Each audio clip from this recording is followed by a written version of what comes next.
Assalamualaikum warahmatullahi wabarakatuh. Bismillah walhamdulillah wassalatu wassalamu ala rasulillah wa ala alihi wa sahbihi wa mawalah, amma ba'du. Para pemirsa dimanapun berada selalu berbahagia, insyaallah masuk surga bersama keluarga dan diridhoi Allah Subhanahu wa ta'ala. Pada segmen ini bahasan kita adalah sikap hidup atau janji yang kita ucapkan ketika sholat, yaitu Alhamdulillahi Rabbil Alamin. Segala puji bagi Allah, Tuhan semesta alam. Mempraktekkan rasa syukur dalam hidup ternyata gampang-gampang susah. Gampang karena tidak perlu modal, susah karena butuh ketulusan hati untuk melakukannya. Karena tanpa sadar kita membuat aturan sendiri dalam bersyukur, bahwa bersyukur itu harus ada perbandingan terlebih dahulu. Misalnya ada orang lain yang lebih susah, lebih menderita, baru kita bisa bersyukur. Padahal bersyukur itu tidak harus ada perbandingan. Itu subjektif hasilnya. Bersyukur itu dirasakan, bukan dipikirkan. Bersyukur dengan sikap membandingkan itu tanda ketidaktulusan sebenarnya dalam bersyukur kepada Allah.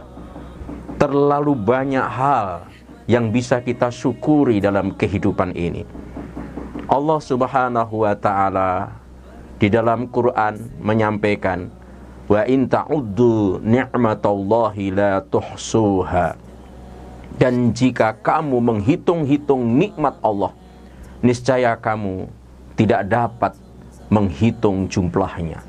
Apalagi dalam satu surah ada satu ayat yang berulang berkali-kali, yang ini semestinya menohok kita, membuat kita terpojok dan malu ketika membaca ayat ini. Karena kita seolah-olah telah didiskreditkan oleh Allah dengan ayat fabi ayyi ala'i rabbikuma tukadziban. Maka nikmat Tuhanmu yang manakah yang kamu dustakan? Ini menunjukkan kepada kita bahwa nikmat Allah itu luar biasa banyaknya.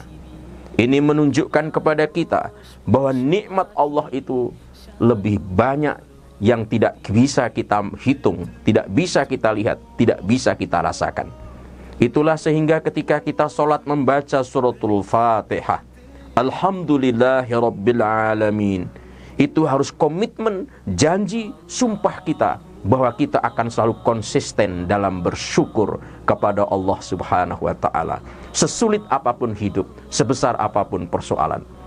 Dalam kitab Nasaihul Ibad, jika hidup kita sumpek, susah, sesak, menderita, sengsara, maka nasihatnya adalah pergilah ke kuburan. Betapa ribuan jutaan orang hanya ingin kehidupan yang kita miliki ini, padahal apa yang diinginkan oleh mereka kita genggam saat ini. Jadi hidup ini nikmat. Tidak punya apa-apa saja nikmat. Tidak jadi apa-apa saja nikmat. Cukup hidup saja itu adalah nikmat. Itulah sehingga ketika kita sholat membaca Alhamdulillahi Rabbil Alamin, itu harus dimaknai janji kita kepada Allah bahwa sikap hidup kita tidak akan mengenal fluktuasi dalam bersyukur kepada Allah Subhanahu wa ta'ala.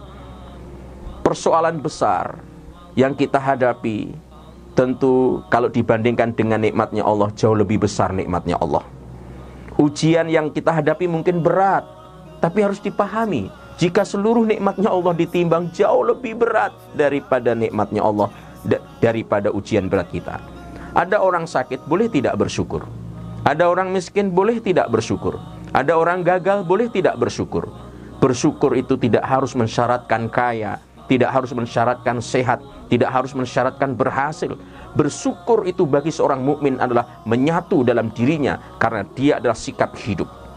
Coba bayangkan, ada seorang istri, suaminya meninggal dunia jam 3 malam. Ketika dia sholat subuh, ketika membaca Fatihah tetap mengucapkan Alhamdulillahirrabbilalamin. Tetap dia mengucapkan ayat ini. Ini artinya apa? Spirit bersyukur tidak boleh berhenti meskipun suaminya meninggal dunia. Seorang anak, ibunya meninggal dunia, maka ketika dia sholat, padahal si ibu belum dimandikan, belum dimakamkan, ketika sholat membaca suratul Fatihah, dia tetap mengucapkan Alhamdulillahirrabbilalamin. Tetap dia memuji Allah subhanahu wa ta'ala. Ini artinya apa? Dalam bersyukur kepada Allah tidak boleh mengenal fluktuasi naik turun. Itulah makanya ketika kita membaca suratul Fatihah, membaca ayat Alhamdulillahirrabbilalamin, harus dimaknai sikap hidup kita. Tanggal 1 bersyukur, 21 bersyukur, 31 bersyukur. Seandainya kalendernya molor sampai 51, kita tetap bersyukur kepada Allah subhanahu wa ta'ala. Sebagai penutup, sebagai bahan renungan untuk kita semuanya dalam hadis riwayat Muslim, hadis yang sangat panjang, di mana ada orang kaya ketika hidup di dunia berlimpah ruah harta, hartanya mencengangkan, setiap dia bergerak menghasilkan uang, tetapi sayangnya si orang kaya itu ahli maksiat. Dia banyak berzina dengan banyak wanita, bersenang-senang dalam kemewahan, menghambur-hamburkan kenikmatannya. Lalu ketika di akhirat, dia calon penghuni neraka. Lalu sebelum dimasukkan secara permanen, lalu dicelupkan oleh Allah ke neraka. Setelah itu dikeluarkan kembali, lalu ditanya, bagaimana perasaanmu dengan kenikmatan yang telah kamu rasakan ketika hidup di dunia? Dia menjawabnya, ya Allah, telah terlupakan semuanya. Lalu orang yang kedua, orang yang hidupnya susah, sedih, pilu, nestapa, sengsara, menderita, tetapi di tengah keterseokan kehidupannya, dia tetap menjaga akidahnya, sholat 5 waktu, berakhlakul karimah, melakukan amal semampu yang dia lakukan. Maka ketika di akhirat, dia dimasukkan ke dalam neraka untuk sesaat. Setelah itu dikeluarkan, lalu dikatakan, wahai hambaku, pernahkah engkau menderita selama engkau di dunia? Lalu dijawab, ya Allah, saya tidak pernah menderita. Kenapa? Baru sesaat tinggal di surga, sudah tidak terasa itu penderitaan di surga. Oleh karena itu, ini menjadi bahan renungan bagi kita semuanya. Jadi membaca suratul Fatihah harus kita jadikan itulah komitmen hidup kita, janji hidup kita, sumpah kita, dan kalau perlu kita perlakukan sebagaimana prajurit memperlakukan sabta marga dalam kehidupan ini. Alhamdulillahirrabbilalamin. Itu adalah sikap hidup yang menuntut kita untuk selalu bersyukur, bersyukur, dan bersyukur. Apapun yang terjadi, tetap kita akan bersyukur kepada Allah subhanahu wa ta'ala. Semoga berkenan memberikan inspirasi dan motivasi. Wallahu waliyul muttaqin. Assalamualaikum warahmatullahi wabarakatuh.